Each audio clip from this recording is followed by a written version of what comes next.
लोग जो हैं रास्ते से मुझे इस्तकबाल कर रहे थे कि आपने बहुत अच्छा काम किया है, एक वैशी दरिंदे को पकड़ा है और अपनी बेटी को दाव पे लगा के। तो मेरी यही कहा कि भाई हम सिंध के लोग हैं, मेहमान नवाज हैं, वो 10 दिन हमारे घर में रही है, रोएगी, हमारे सारा ख़ानदान मर जाए तो मैं इसको नहीं छोड़ूंगा। 31 तारीख को ये तबस्सुम बेगम आई थी मेरे थाने पे, तो वहाँ मेरा बड़ा मुंशी हेड मोहर्रर बैठा था।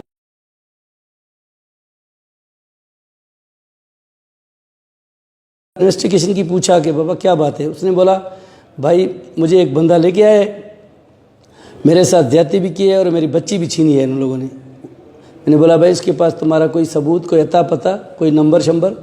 बोले कुछ भी नहीं है, ये एक ही नंबर उसने लिख के दिया है, यही है, वो भी बंद जा रहा है। तो मैंने इसको बोला कि ठीक है आप 2 बजे थाने पे आ जाना दोबारा। उसने बोला मैं यहाँ मस्जिद में ठहरती हूँ। तो ये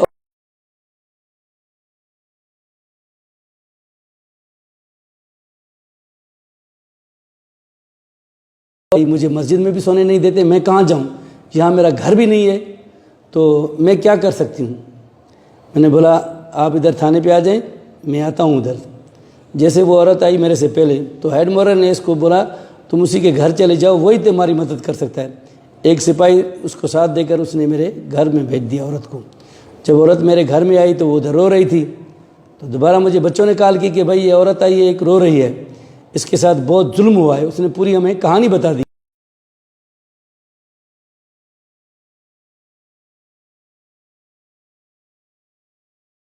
मेरे छोटे छोटे बच्चे थे, उनके साथ वो कह रही थी। तो मेरी बच्ची ने बोला, मैंने इनको जब बोला कि भाई तुमको ये करना है, बोले बाबा आप इजाज़त देते हैं तो हम करेंगे। फिर खैरुल्लाह का नंबर खुला हुआ था, जिस नंबर पे मैंने चेक किया तो खैरुल्लाह के भाइयों का नाम आ गया उधर, उनके सिमों का नंबर निकाला। फिर खैरुल्लाह के भाई से मैंने बात की कि भाई मैं एरिया मैनेजर हूँ, किफ़ालत प्रोग्राम के आपके 50,000 हमारे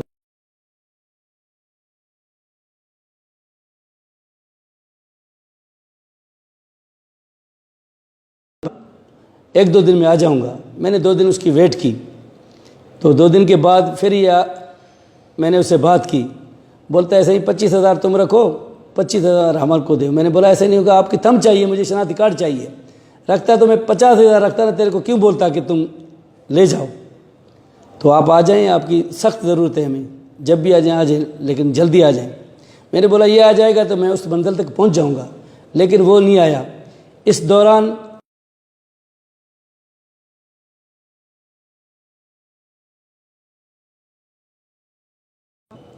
तो खैरुल्लाह से बात की कि भाई मेरी बच्ची दे दो और खुदा के वास्ते। खैरुल्लाह ने इसको बोला कि तुम्हारी बच्ची मेरे पास नहीं है, उसके पास है। भाई उसका नाम जाना पहचाना न, अपना नाम बता रहे थे ना पता बता रहे थे।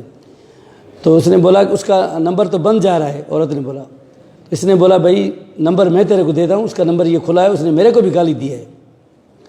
थे तो एक ही मतलब इकट्ठे थे।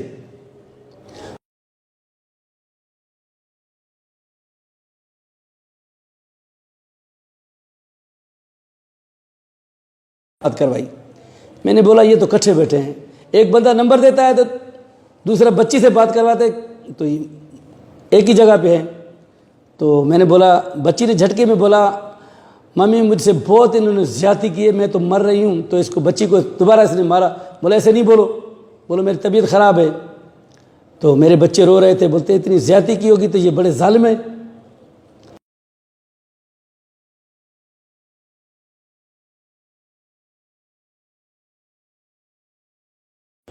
रफ़ीक ने बोला कि औरत ला के दो तो तेरी बच्ची वापस करूँगा मैं।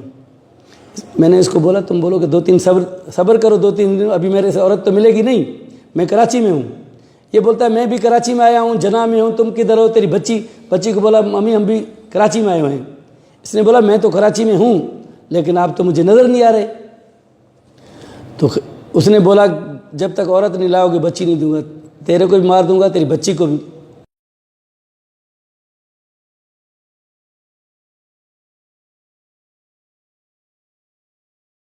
बस किया मैंने कहा लेडीज़ पुलिस ले आऊँ, घर में रखूँ उसको, ताकि ये काम वही कर सकती है।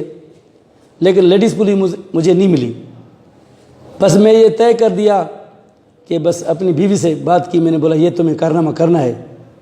उसने बोला इंशाल्लाह आप बोलते हैं तो मैं कर दूंगी। बीवी से क्या बोला था? मैंने बोला तुम इसके साथ बात करो, इसको दिलासा दो, इसको जाल में फंसाओ, जैसे वो बोलता है तुम ऐसे करते जाओ।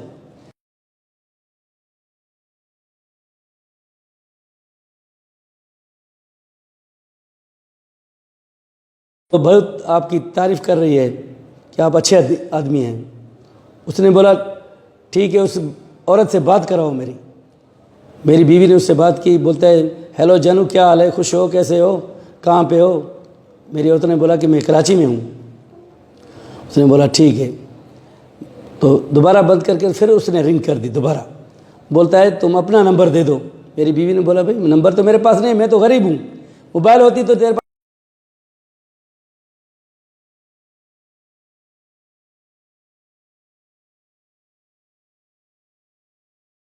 अपनी बच्ची से बात करवाई। जब मैंने बच्ची से बात करवाई तो ये फ़ौरन बोला कब आ रहे हो?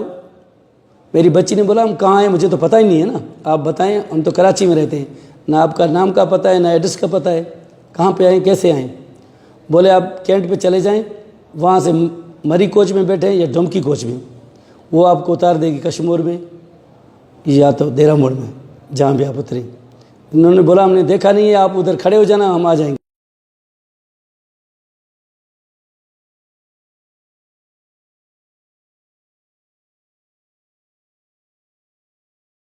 बोला कि हाँ, उसने फ़ोन किया है कि कहाँ पे? मैंने बोला उसको बोलो कि हम कश्मीर पहुँच गए हैं, होटल में बैठे हैं।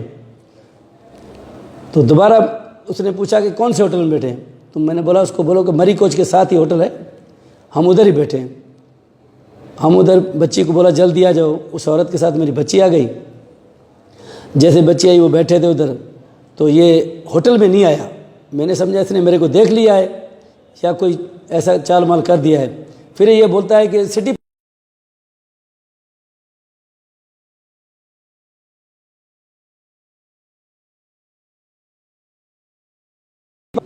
फिर मैंने बंदोबस्त किया। दो हमारे साथी थे जिन्होंने मेरे साथ नमाज़ पढ़ी थी।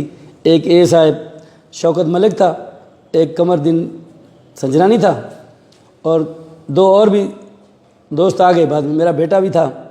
तो मैंने इनको बोला तुम चलो उधर सिटी पार्क में, औरतों से पहुंचने से पहले आप वहाँ जो है ना वॉक कर लें। वो वॉक कर रहे थे, मैंने बच्चियों को भेज दिया उधर, मैं खुद गेट पे बैठ गया। वो दोनों हमारे साथी वो जो है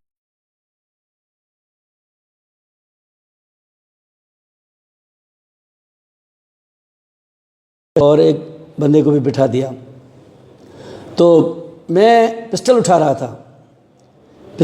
था। मेरी बेटी ने बोला बाबा तुम जज्बाती हो, कहीं वो मुझे हाथ दे, आप ना बर्दाश्त कर सके तो शूट कर देंगे, तो हम तो गरीब हैं, मर जाएंगे। मैंने बोला ऐसी कोई बात नहीं है, चीनी पिस्टल नहीं उठाओ, ऐसे चलते हैं, कोई बात नहीं। अगर वो भाग गया तो मैं नहीं छोड़ूंगी इंशाल्लाह, मैं उसके गले में पड़ जाऊंगी, उसको जफ्फी लगाऊंगी, कपड़ों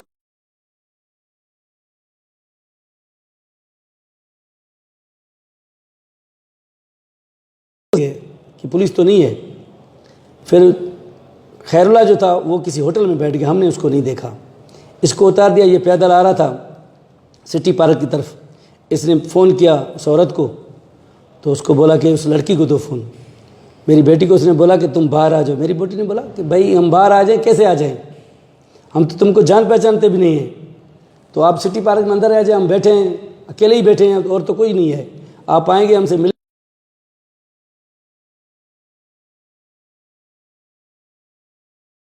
ऐसे हाथ किया तो मैं फ़ौरन गेट पे पहुंच गया। तो ये गया उधर मेरी बेटी के पास, उसको बोलता है तुम नौकरी करोगी? तो मेरी बेटी ने बोला हाँ मैं नौकरी करूंगी। तो इसने बोला अपना निकाब तो हटाओ ना। जैसे उसने निकाब मेरी बेटी ने हटाया तो वो देख रहा था, तो उससे औरत से पूछा कि तुम ये सिंधी लाया हो? ये तो सिंधी है लड़की। उसने बोला मैं सिंधी नहीं हूँ, मैं उर्दू स्पीकिंग हूँ, मुझे क्या पता है। बोले सिंधी में बोलो। बोले मुझे सिंधी नहीं आती है। जैसे वो मतलब हिलने की कोशिश करा।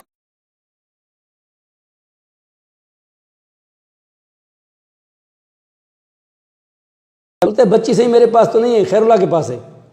मैंने तुम्हारी रिकॉर्डिंग है, मैंने तुमसे रात बात की है। तो जो एएसआई मलिक था उसने बोला तुम एक मिनट इसको छोड़ो, मैं इससे बात करता हूँ। मलिक उसने बात की, उसने बोला कि भाई तुम लड़की दे दो, इसकी तेरे से जान मैं छुड़वाता हूँ, अभी इधर ही तुमको छोड़ देते, तुम चला जा, हम जाने खैरला जाने।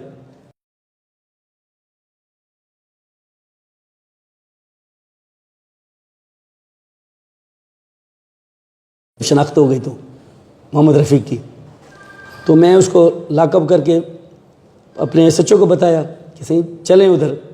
उसने बोला चलो। हम गए उधर, उसके घर में गए तो कुछ भी नहीं था, खाली था बिल्कुल घर। इस औरत ने बोला कि इस कमरे में इसने मेरे साथ ज़्यादती की है, इस कमरे में मेरे को, इसमें कमरे में मेरी बच्ची को इसने बंद किया था। तो हमने कमरे सारे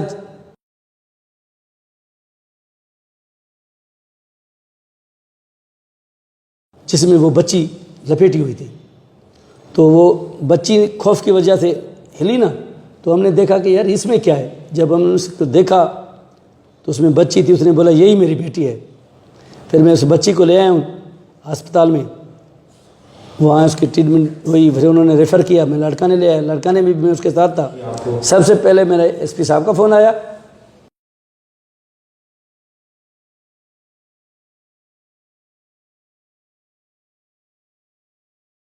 मुझे कोरोना है, मैं कराची में हूँ, जैसे मैं आऊँगा तो आपको जो है ना बुला लूँगा, जो भी बात हो मेरे साथ करना, आ जाना। मैंने सुना है सिंध गवर्नमेंट ने 10 लाख रुपए दिया है अवार्ड, और पाकिस्तान गोल्ड मेडल भी दिया है, मेरी बच्ची को भी अवार्ड दिया है उन लोगों ने बोला है कि तुम्हारी बच्चों की जो है ना आला तालीम के लिए भी खर्चा हम देंगे।